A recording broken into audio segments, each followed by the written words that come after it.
What's up, YouTube? This is Too Raw for TV. All right, so I want to talk a little bit more about these comments by Rich Paul when it comes to the Los Angeles Lakers roster and what he thinks should happen as far as improving their overall success, right? So he started this bullshit podcast with Max Kellerman. I think it's called Game Over or something like that. And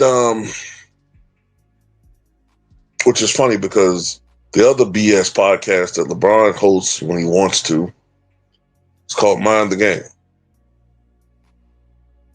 But anyway, in this first episode of the podcast, I believe it was, Rich Paul stated, more or less, that he believes to optimize this team's success, the Lakers, that Austin Reaves should come off the bench. And he brought up the example of Manu Ginobili being a starter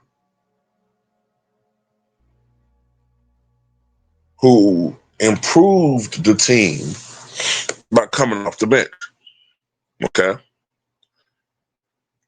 Look, ideally, Austin Reaves, and who knows what happens by the playoffs, is Ginobili, right? In an ideal world, on a championship team, he's the killer sixth man, right? Yeah. But that's not paid, this. But he's paid as a starter. He's paid. I get it. Yeah. So it makes it harder. Yeah. Right. No, what I'm saying is, Ginobili was paid as a starter. Sure, but in this day and age, if you're paid the way he's about to get paid, it's harder to make you a sixth man. Going back to the championship organization versus an organization with championships, the Spurs.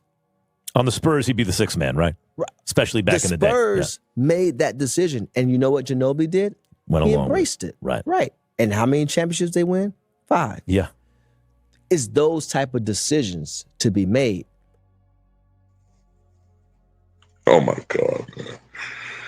I don't know about you guys, but Ginobili played at a high impact level on both ends of the floor. Austin Reaves is not a great defender. So you'll get offense. Sure. You'll get offense with him coming off the bench. But the thing about that is, with the San Antonio Spurs,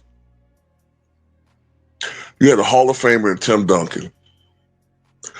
You had a Hall of Famer at the beginning, although he was in the tail of his career, with David Robinson.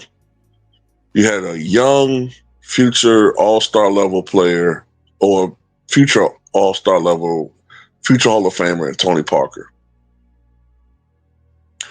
So that starting lineup was loaded with great talent. And you had a guy who would be the primary ball handler in Tony Parker.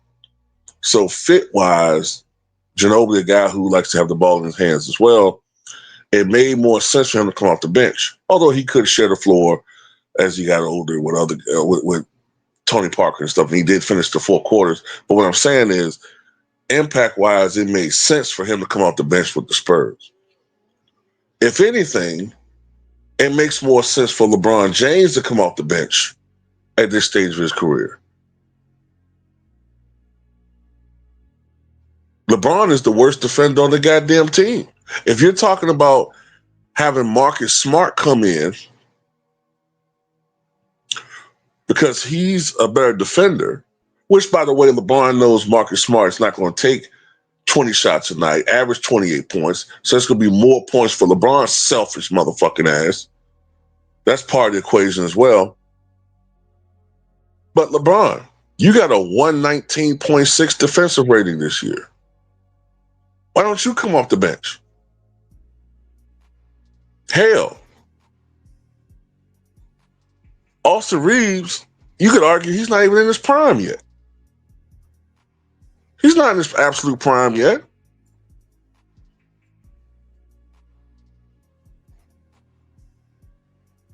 So anyway, Kwame Brown came out and said, man, he's never seen anything before like this in his life.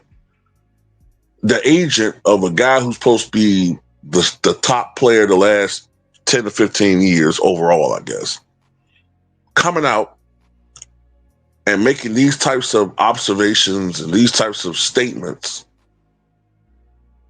about what the team should do from a strategic standpoint, as if he has coaching experience, as if he's been an executive with NBA teams and not just merely an agent, right?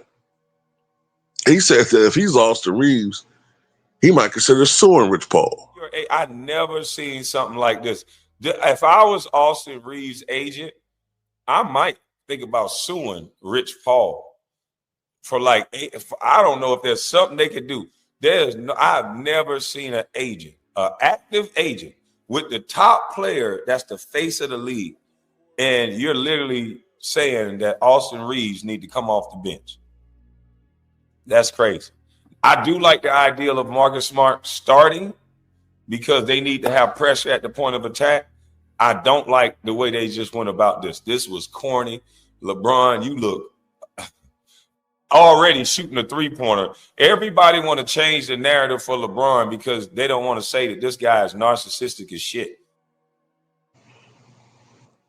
Yeah, I mean, it's you can't, anybody who's not a brainwashed LeBron fan, it's undeniable at this point. He doesn't really care about winning. We're not stupid. We can see that you're speaking through Rich Paul. You look miserable in post-game press conferences. Post-game pressers, what do you want to call it, interviews. You look miserable. And your ego can't stand the fact that you're playing third fiddle to a guy in Luka Doncic who you don't want there, and you were blown away that the organization brought him there, and you don't like playing third fiddle to a guy who was not even drafted. Your ego can't handle that.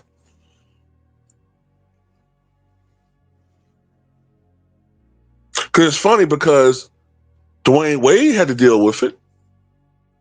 Carmelo Anthony had to deal with it. Russell Westbrook had to deal with it. Nigga, ain't you getting paid $50-something million? Aren't you almost 41 years of age? But you're supposed to be the exception, though. No, it don't work like that. And I've told people, this guy needs to be removed from this team, man.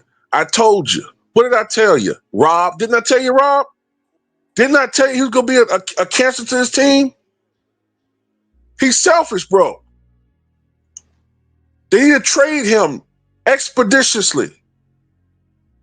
804 Rob knows what I'm talking about. He's a good dude, man. We don't always agree when it comes to LeBron, but bro, I told you, bro.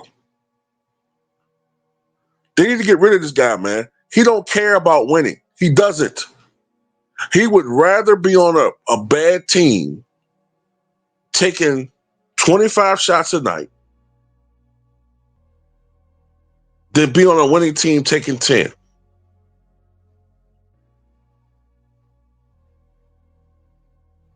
If push comes to shove.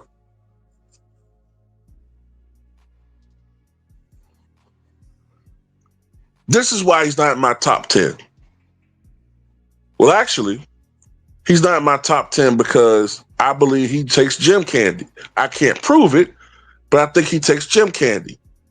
But now it's getting to a point, man, I kind of want to push this dude on my top 15, man. I don't care how many points he scores, man. This is an insufferable guy. who's a team obliterator. Everything that they said that Michael, everything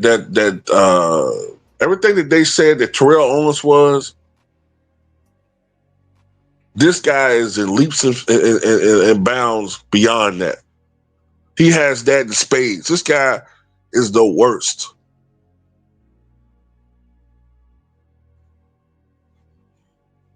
And I agree with Ticket.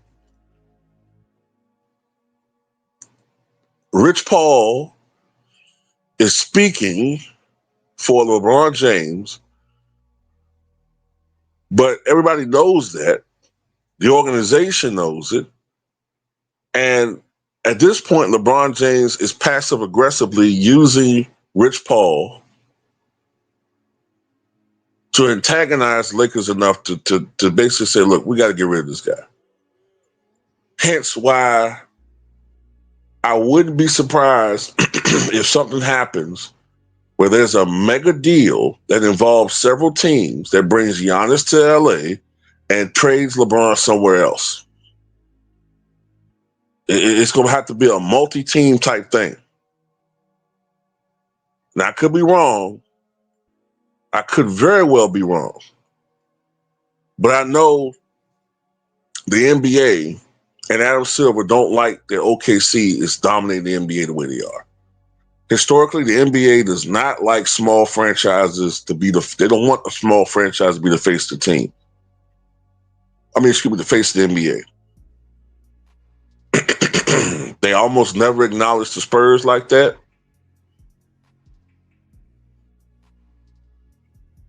And they don't want OKC to dominate the NBA like that. They want the top teams to be in Boston or Philly or New York or Miami or, Los Angeles or Chicago or even Golden State. But OKC? But anyway, that's just my take on that, man. Tell me what you guys think.